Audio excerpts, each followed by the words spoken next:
Who was going to help? Who was going to quit watching Fred VanVleet revving the engine to the red line, fuel tank on empty, and get themselves up to speed? The Toronto Raptors were staring down a 4-game losing streak Thursday night, but VanVleet wasn't having it. From the minute the ball went up, he was determined to lift his team and avoid following up a dud outing against Boston with another in Philadelphia. But he needed someone else to step up, someone off the bench, anyone. The Raptors responded. The fight was there. Chris Boucher found his game for the first time this season, the relief palpable. Scotty Barnes came to life in the third quarter, and Svi Mykhailiuk did his part down the stretch and off the bench. And then OG Anunoby took over as the primary ball handler to make 2 textbook plays late in the shot clock and late in the game to set up threes for Gary Trent Jr. And then for VanVleet, who else, whose 6th triple of the night with 24. 8 seconds left iced it as Toronto closed a gutty effort on an 8-0 run. The Raptors' 115-109 win improved Toronto to 7-6 on the season with one more home date, Saturday, before a daunting 6-game road trip after that. It's a team game and all of that, but sometimes one player can drag a team along, and that's what VanVleet did, at least until a few more hands began to pull in the same direction. When we come out and Freddie's getting some buckets and making plays like that, I think that automatically gives us a boost of spirit and confidence, said Raptors head coach Nick Nurse. He was just all over the place. We know that he's got it going and he's getting past people and he's making some shots. I think that was a big spark the way he came out tonight for sure. VanVleet finished with a season-high 32 points on 11-22 shooting while adding 7 assists in an exhausting 40 minutes. But he got some assistance too. Boucher came off the bench for a season-best 17 points, Barnes had 13 points, 9 rebounds and 4 assists, Anunoby had 20 points and 4 assists, and Trent Jr. had 20 with 4 assists also. The Sixers were without some key pieces but were lifted by Tyrese Maxey, who had 15 of his 33 points in the fourth quarter, though it was not enough to halt the Sixers' losing streak, which is now at 3 as Philadelphia fell to 8-5. Toronto played to their maximum to take an 81-78 lead into the fourth quarter. They switched to zone defense and finally got some support for VanVleet, who had carried them through the first half. Barnes looked for his shot a bit more in the half-court and had a nice sequence when he dribbled himself open into some mid-range twos while also finding his way to a couple of scores on the offensive glass. He chipped in with 3 assists also. There were some welcome signs of life from Boucher, who has struggled badly after missing all of training camp with a dislocated finger and has found himself in a battle for playing time ever since. Boucher looked like his old self with a pair of dunks and his recognizable manic energy.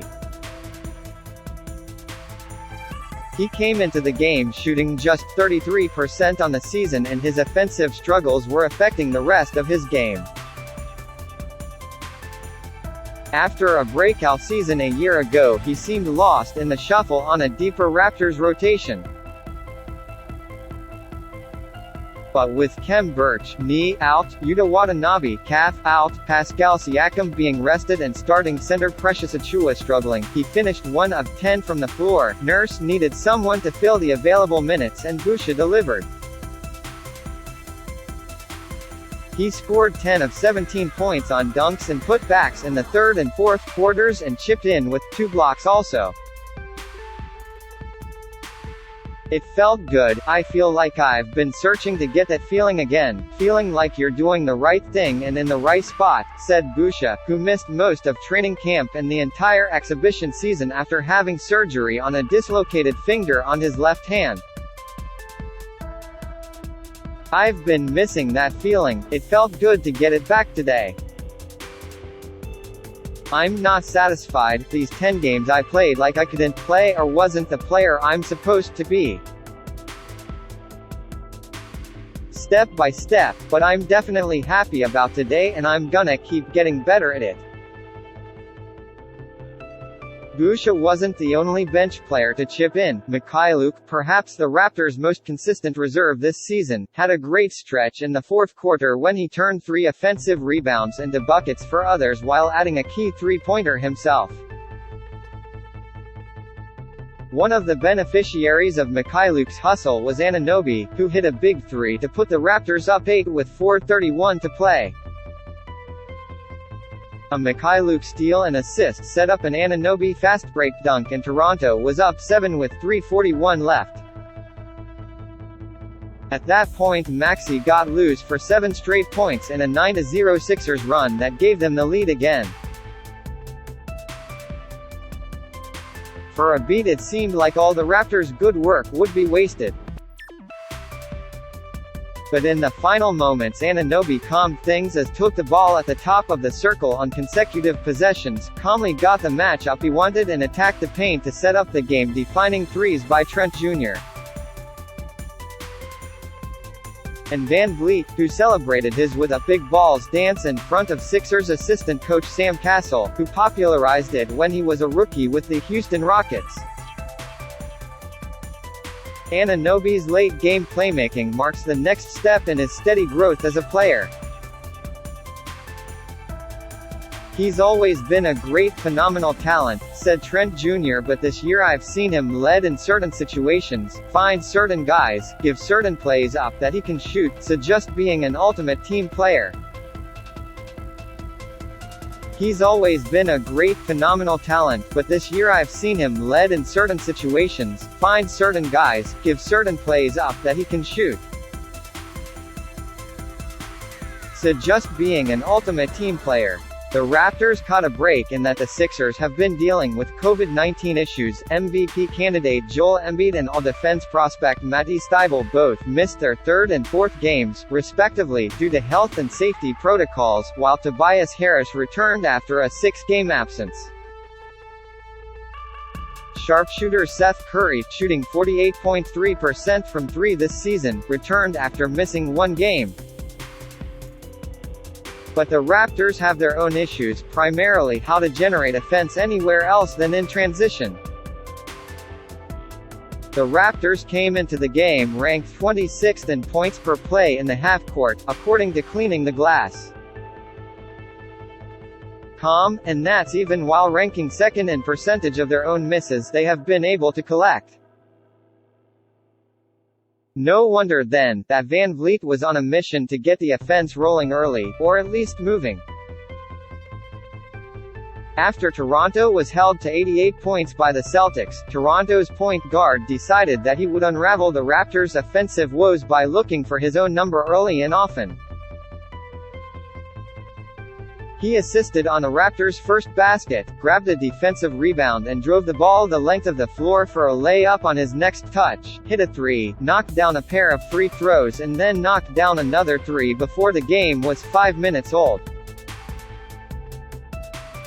He scored 15 points in the first quarter as the Raptors hung tough, trailing 30-27. VanVleet then went on to play all but 38 seconds in the second quarter.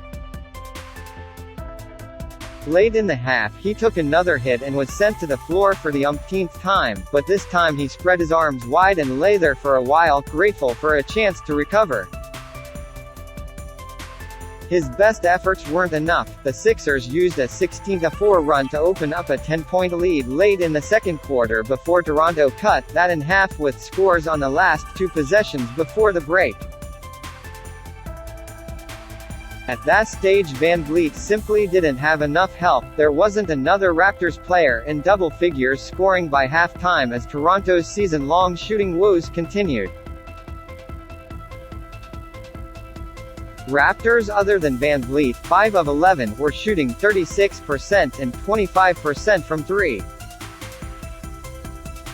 It didn't help too that the Raptors botched away several opportunities in transition with Achua and Busha combining for a couple each, a season-long pattern, but VanVleet was determined to will his teammates to a bigger effort. He wouldn't let go of the rope and eventually, they joined him.